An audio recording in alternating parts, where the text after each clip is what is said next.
Pour ne rien rater de nos programmes, n'oubliez pas de vous abonner à nos deux chaînes YouTube, le Média TV et le Média 24/7, et d'activer la cloche. Bonjour tout le monde et bienvenue pour un nouvel épisode des Indiscrets sur le Média, votre rendez-vous hebdomadaire politique avec Nils. Grâce à son carnet d'adresses sans égal, Nils nous permet d'arpenter chaque semaine les coulisses de la politique française et avouons-le, on adore ça.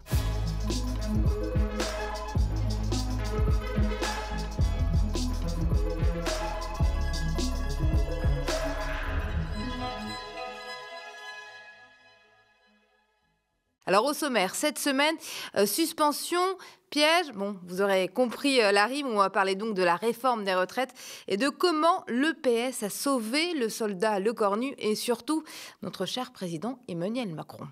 Et entre Lecornu et Faure, c'est un coup de foudre personnel et politique. Nils a enquêté là-dessus. Et puis enfin, on va parler du vrai visage du RN. Le parti de Marine Le Pen se trahit dans les petits et les grands moments médiatiques. C'est parti tout de suite pour les Indiscrets. Bonjour Nils. Salut Amira, bonjour à toutes et à tous. Alors comment tu vas aujourd'hui ? Mais bien, merci beaucoup. Alors, c'était l'actualité politique de la semaine. Finalement, il n'y a pas eu de censure Lecornu. Oui, alors le Premier ministre a eu chaud quand même. On en a parlé évidemment sur le média pendant toute la semaine.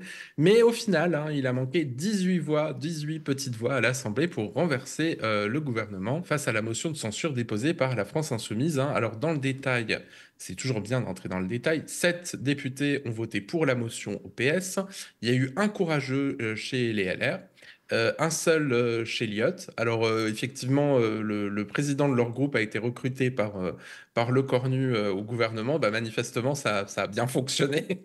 Et puis, comme on ne peut pas voter contre une motion de censure, il y en a certains qui ne l'ont pas voté, notamment chez les écolos. Il y en a eu 3 et 2 chez les communistes, voilà, qui se sont effectivement qui ont séché le vote. Alors, la motion déposée par le Rassemblement national, la deuxième motion de censure, elle a fait à peine 144 voix, puisque la gauche n'a pas voulu voter avec l'extrême droite. Et donc, voilà, effectivement, Lecornu a sauvé sa peau.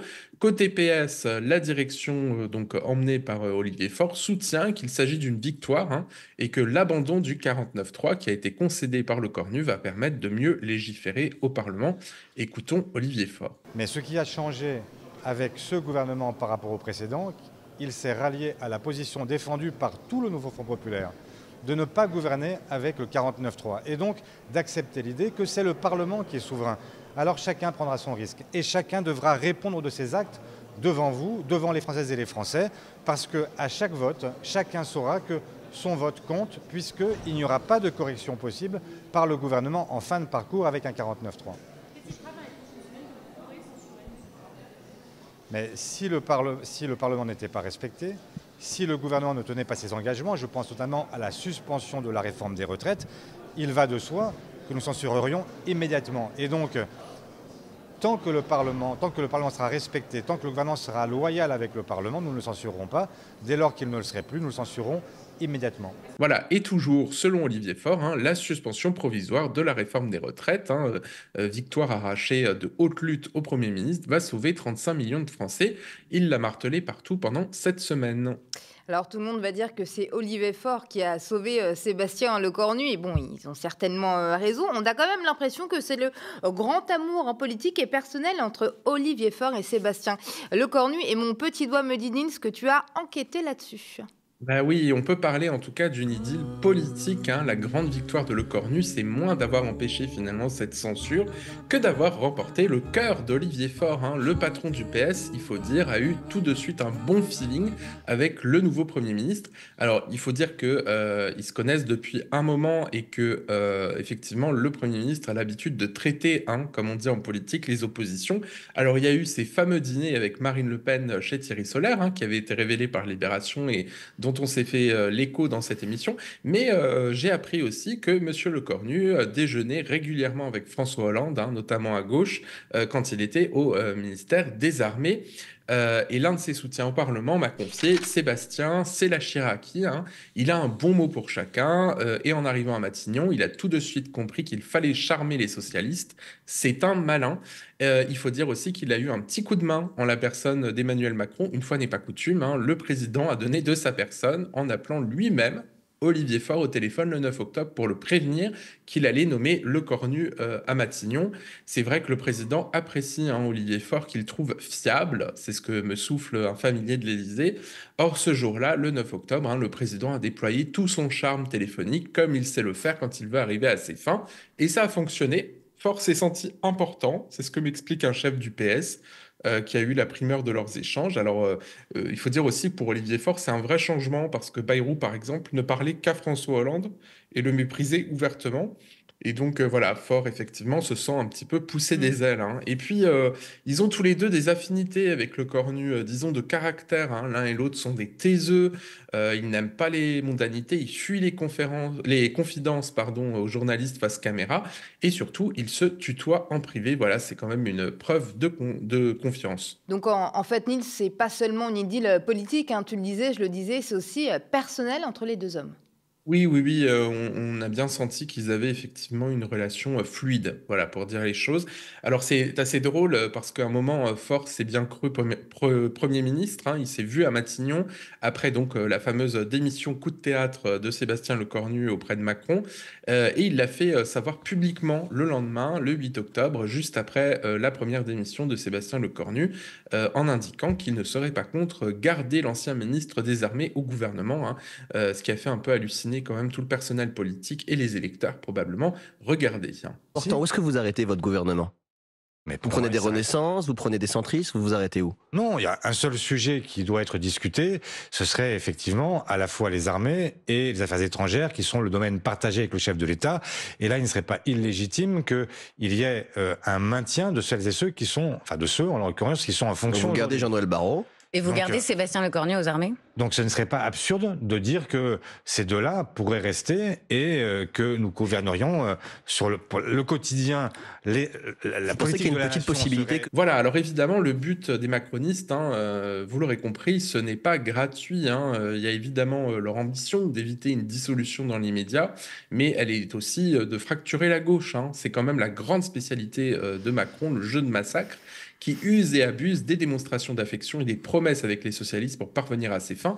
Et ça marche, hein. Regardez par exemple à droite, même tactique, même pratique avant d'arriver au pouvoir et pendant sa prise de pouvoir dès 2017, la droite a été éclatée, divisée, hein. On voit effectivement les Républicains, Ciotti, Édouard Philippe, chacun tient sa petite boutique et c'est un vrai champ de ruines après 8 ans de macronisme. Alors même tactique avec la gauche, hein, le diviser pour mieux régner fonctionne à merveille. Le président et son camp jouent à fond la carte anti-Mélenchon à laquelle une partie du PS est sensible, on rappelle, hein, Carole Delga, Nicolas Maillère-Rossignol, toute cette petite bande, etc. Et ça marche, le PS en vient même à féliciter, dit donc Sébastien Lecornu pour sa méthode lors du vote à la motion de censure jeudi. Et ça a quand même fait tousser en interne à gauche, regardez. Mais je termine, monsieur le Premier ministre, je termine par là où j'ai commencé. Pour la première fois de cette législature, vos amis et vous-même semblez comprendre que la pérennité de cette législature a un prix. À la différence de votre prédécesseur, vous semblez vouloir nous épargner les leçons de morale ou d'économie pour nous traiter comme on traite ses opposants en l'absence de majorité. En ne joignant pas ce matin nos voix à la censure, nous faisons le pari que vous continuerez à le comprendre dans le débat budgétaire qui vient. Sur la suspension des retraites, je vous le dis solennellement ce matin. Il n'y aura pas d'entourloupe ou de ruse procédurale. Vous êtes le garant qu'à la fin du processus, la suspension devienne une réalité juridique. La pérennité même de votre gouvernement est désormais liée à cet engagement pris à cette tribune devant des millions de Français. Et regardez aussi ce qu'a dit Faure sur BFM la veille de l'examen de la motion de censure à l'Assemblée, c'était donc mercredi. Il vous avait prévenu hier, juste avant de monter à la tribune? Juste avant. Juste avant. Il vous a envoyé un SMS, il vous a dit c'est bon? Il m'a dit je prends mon risque. Je prends mon risque. Oui, parce qu'il prend un risque politique, et je le reconnais. C'est les mots qu'il vous a écrits, je prends mon risque. Oui. C'est pour ça que vous avez applaudi ensuite lorsqu'il l'a prononcé.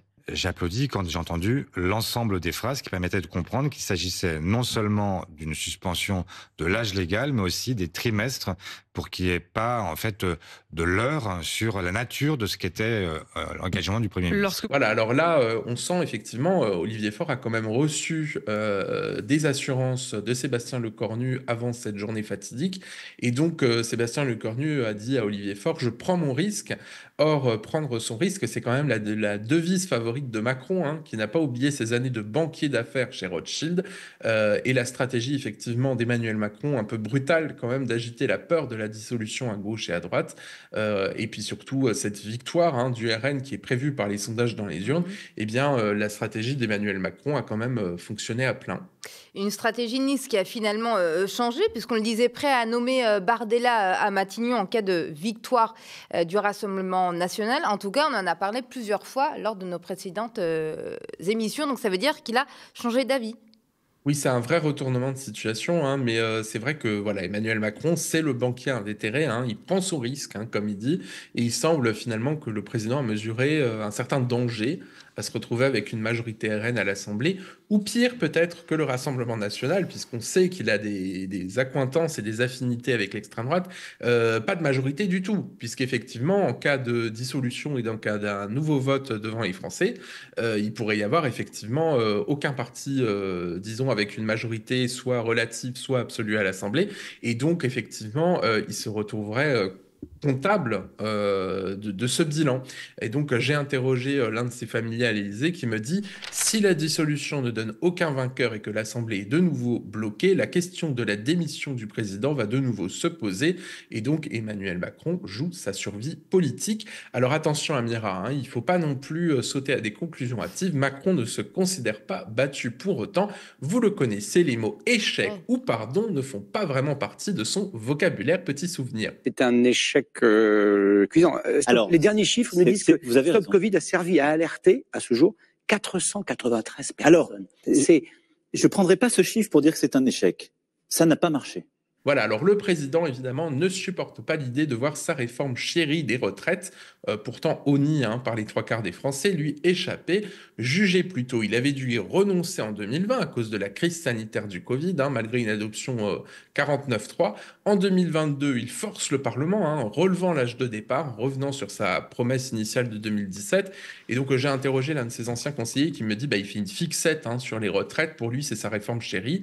Et d'ailleurs, on a vu le retour des anciens macronistes, c'était un petit peu les fantômes qui sont revenus en force, qui avaient porté le texte à l'époque. Pourtant, on n'est pas encore à la date d'Halloween, mais bon, c'est les revenants de la politique. Olivier Dussopt, lui-même, reconverti dans des activités de conseil après avoir tout perdu suite à la dissolution de son patron.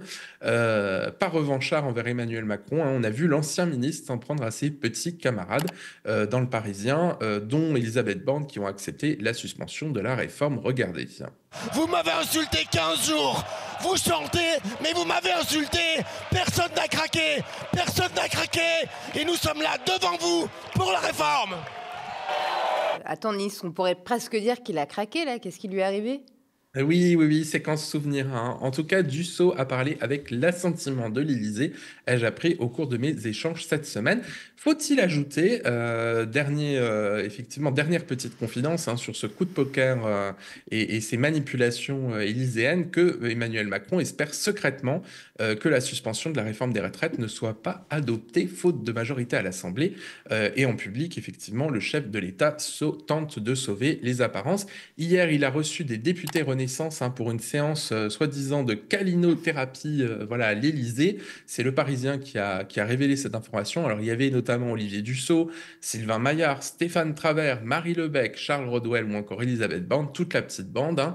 Alors, qu'est-ce qu'a dit le président lors de cette petite réunion ? Il faut être très sincère dans l'engagement et la logique de compromis, pas de manip, il faut faire confiance, vraiment jouer le jeu dans les négociations avec le PS et la gauche. C'est ce qu'a déclaré le président selon le Parisien.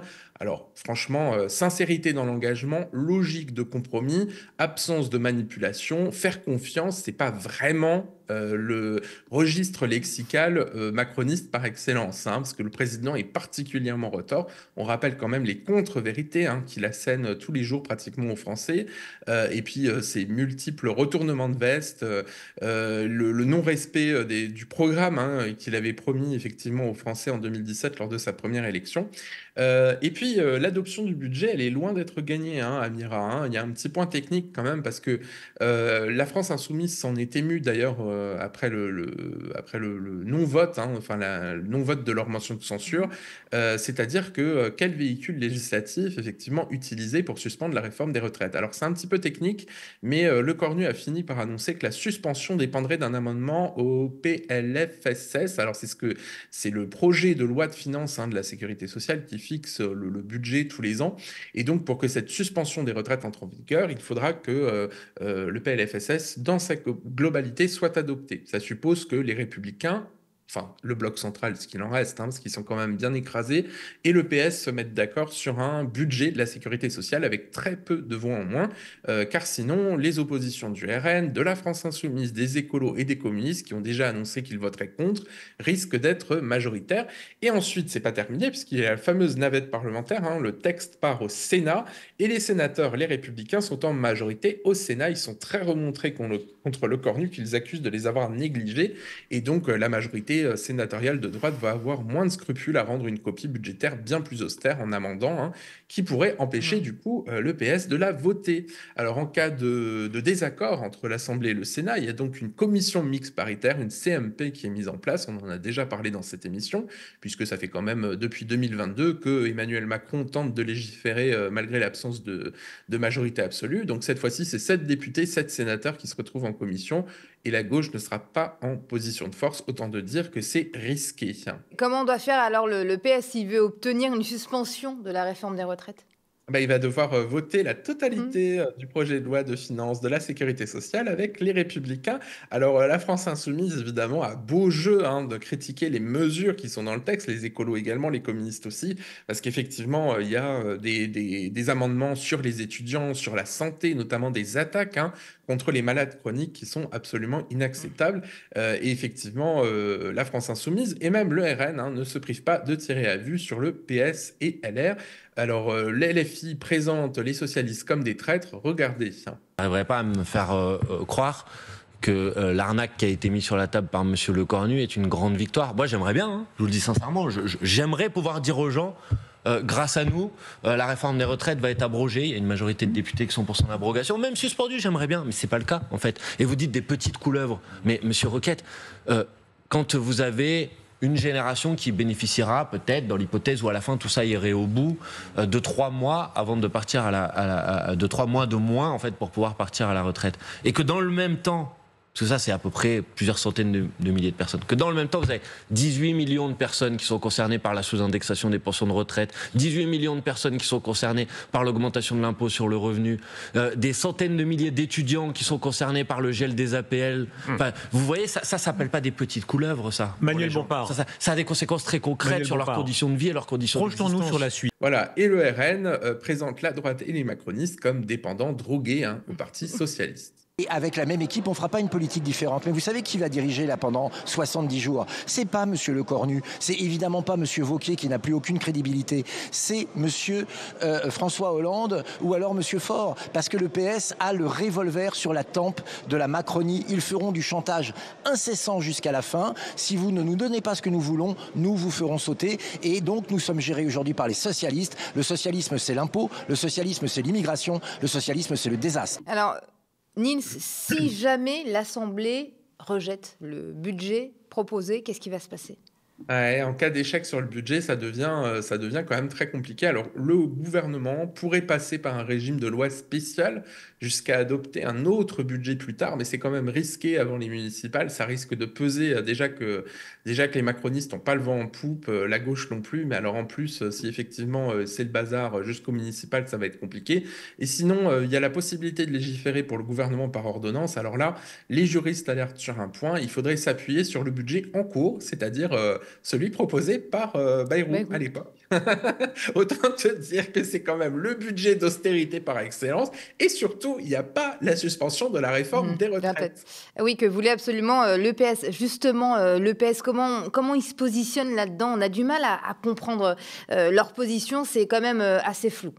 Oui, ils ont probablement péché par excès de confiance. Alors, il y a aussi la peur de la dissolution, parce qu'effectivement, le Rassemblement national est quand même donné comme le grand gagnant voilà, en cas de dissolution. Il y a aussi le fait que la France insoumise, ça j'ai appris ça hier soir en préparant cette émission, c'est une source à la France insoumise qui m'a alerté que LFI mettait quand même une sacrée pression sur le PS pour les municipales. Alors ça, c'est un peu de la tambouille politicienne, mais en gros, l'idée de la part de la France insoumise, c'est de dire au Parti socialiste, ok, vous avez récupéré plus de députés après la première dissolution, mais parce qu'on s'est retiré dans certaines villes, on n'a pas présenté de candidats contre vous. Là, avec ce que vous nous faites sur le budget, on peut tout à fait présenter des candidats, et donc les voix de gauche sont éparpillées, ce qui servirait probablement le RN.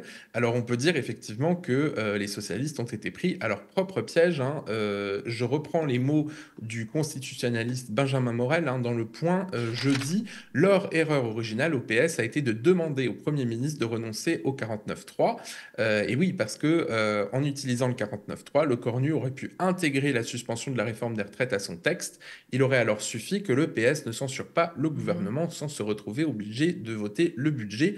Bref, le Premier ministre a sauvé sa peau temporairement, mais sa survie est désormais étroitement liée à Faure et au PS, et réciproquement. Alors, qu'est-ce que m'explique un ancien ministre qui connaît les deux hommes? Entre Le Cornu et Faure, il n'y a pas d'affect, même s'ils se tutoient en privé, c'est une question de survie politique. Ils ont besoin l'un de l'autre pour se maintenir au pouvoir. Effectivement, Le Cornu a besoin de Faure pour sauver son gouvernement et son poste à Matignon, et Faure a besoin de Le Cornu pour obtenir des concessions et justifier la non-censure du gouvernement qui risque de coûter au Parti socialiste des points supplémentaires dans l'opinion et lors des élections. Alors, on verra bien combien de temps toute cette tambouille va durer. On va prendre tout de suite des nouvelles du RN. Les élus du parti d'extrême droite ont fait tomber le masque cette semaine, mais on se doutait quand même un petit peu de leur véritable visage. C'est un faux masque, évidemment. Mais on peut dire que le RN a fait une petite performance cette semaine face au public, parce que quand même, ça aurait dû être leur grand moment d'opposition à Emmanuel Macron, d'opposition à la gauche. Mais leur motion de censure, évidemment, a été mise en échec par l'alliance improbable entre le PS et les macronistes, ce qui bouleverse quand même leur plan de conquête du pouvoir. Regardez. Car ce régime de malheur, c'est précisément la situation politique à laquelle nous faisons face aujourd'hui, du fait de la piteuse coalition des partis du système qui se relaient à la tête de l'État depuis 50 ans et n'ont aujourd'hui qu'un seul but, durer, se maintenir quelques semaines de plus au détriment du peuple et de la nation. Ce régime de malheur, toutes les institutions de la Ve République avaient été conçues pour le rendre impossible. Mais à force d'ententes électorales et d'accords de couloir, vous avez réussi à transformer notre loi fondamentale en étouffoir de la démocratie. Ce dévoiement de nos institutions a atteint aujourd'hui un paroxysme. Alors effectivement, en coulisses, le RN rêve de se faire la Macronie en se rendant indispensable pour faire adopter un projet de loi de finances de la sécurité sociale avec la gauche. Si, c'est possible.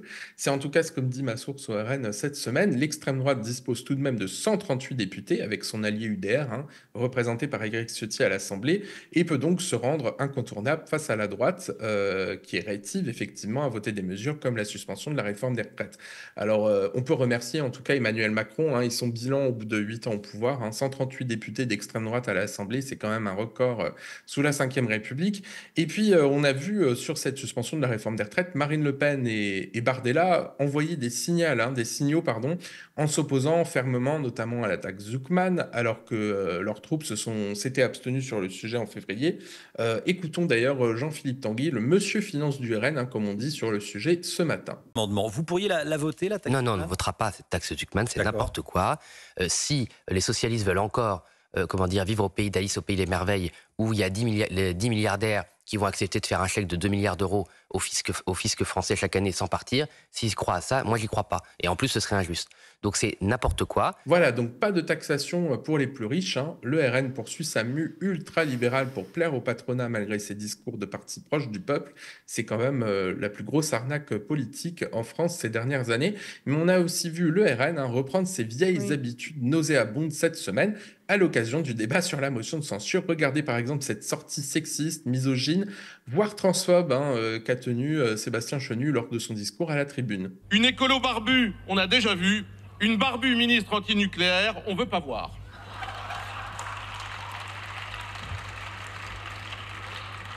Point de rupture sur les hommes. Voilà, on a aussi eu de sa part droit à une blague assez ignoble sur Marisol Touraine. Écoutez. Le PS, capable aujourd'hui de demander jusqu'à la suspension de la loi Touraine, sa propre loi, pour éviter l'élection. Pauvre Madame Touraine qui doit se retourner dans sa tombe. Pardon, elle est encore vivante. Et on a vu Ciotti prendre des accents trumpistes pendant son propre discours. Je censurerai avec détermination votre gouvernement fantoche. Je le fais.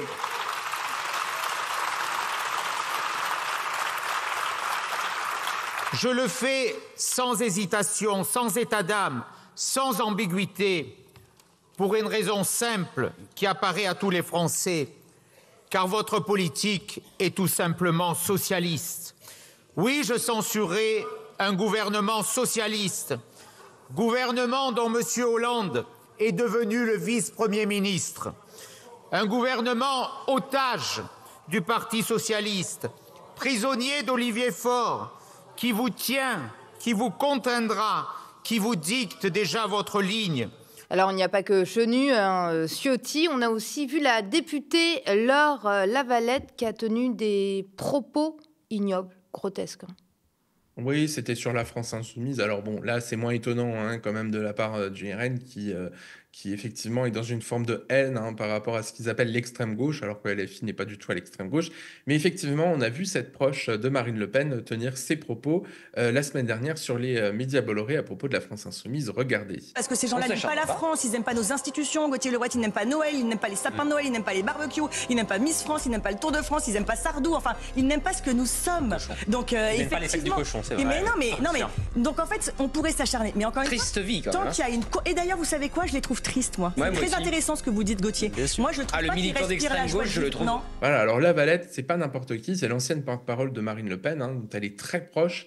Et puis, elle tente toujours de se mettre les journalistes des plateaux télé dans la poche. Elle affiche un petit peu ce visage souriant, débonnaire du Rassemblement national en public. Mais en fait, ce qu'on voit là à travers ses propos, c'est qu'ils n'ont absolument pas changé. Ils ont toujours cette haine au fond des yeux contre tout ce qui n'est pas d'extrême droite. On a aussi appris que Lavalette, elle représente l'aile la plus dure du RN. C'est une nostalgique de l'Algérie française et de l'OAS. C'est ce qu'avaient révélé Les Jours, au point de glorifier l'auteur de l'attentat du Petit Clamart visant à assassiner Charles de Gaulle. Bref, ce sont des propos à rebours de l'image de dédiabolisation qui est prônée par le Rassemblement national ces derniers mois. On peut même dire que c'est le retour du bon vieux Front national avec les expressions de comiques troupiers à la Jean-Marie Le Pen. Le RN a perdu des points cette semaine, probablement en reprenant ses vieux refrains de mauvais goût, en revenant à ses vieux démons. C'est ce que me confie ma source en interne au sein du parti. Sébastien Chenu avait réussi à se présenter comme un visage plus acceptable du RN. Le voilà qui reprend ses vieux réflexes. Il passe pour un type aigri et pas fin. Ce n'était pas malin. Entre ce comportement et les casseroles à venir, on l'imagine, des candidats au municipal, peut-être que les électeurs vont finir par réfléchir avant de voter pour le Rassemblement national et leur donner les clés du pouvoir. En tout cas, on peut l'espérer. J'ai envie de dire, Nils, chasser le naturel, il revient au galop. Eh oui. Et on va terminer cette émission sur cette expression. Merci Nils d'avoir été avec nous. Merci beaucoup. Voilà, c'est la fin de l'émission, vous l'aurez compris. Merci pour votre soutien. Et face à la montée de l'extrême droite, vous l'avez constaté, le média a encore plus besoin de vous. On a lancé un projet, ça s'appelle Riposte. C'est une campagne citoyenne importante et cruciale pour la démocratie. Ça se passe sur les réseaux sociaux, mais aussi sur la TNT francilienne. Et ça se passe surtout dès maintenant. Alors, allez sur campagne.lemediatv.fr. Je vous dis à vendredi prochain pour un nouvel épisode des Indiscrets. En attendant, excellente suite des programmes sur le Média.